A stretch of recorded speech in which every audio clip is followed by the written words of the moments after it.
ပြီးမစားတဲ့အဖေနဲ့ပြောတဲ့စကားတွေဘာခက်ကလေးလဲပြီးတော့မအိတ်သေးဘူးလားတဲ့အမေနဲ့ညီတဲ့ချင်တိုင်း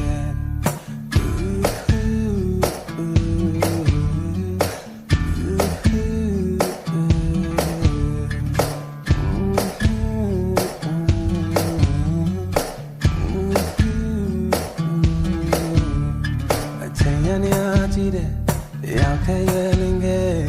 ရမ်းပြီးစဉ်းစားတိုင်းငုံမိပါတယ်အိမ်ပြန်ခွင့်ရခဲ့တော့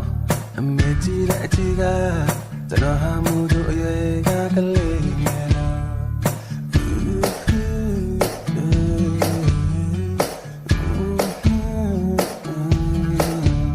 အခက်ခဲများကျွန်တော်ကြောင်းတိုင်းလေး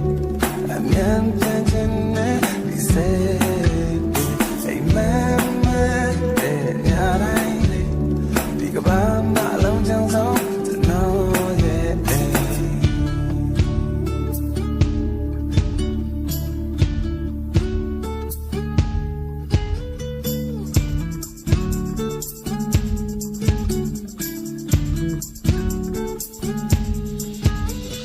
ဒီရောက်တဲ့အနဲ့တိုင်းမှာအတွေ့များတဲ့လမ်းရှာလို့ပြန်များတော့တဲ့အတိတ်ကိုလမ်းမီလို့ပြန်လမ်းမီလို့ဒီရောက်တဲ့ဝန်တဲ့တိုင်းမှာစိတ်ကူးများတဲ့လမ်းရှာလို့ပြန်များတော့တဲ့အတိတ်ကိုလမ်းမီလို့ပြန်လမ်းမီလို့အတွန်းတိုင်း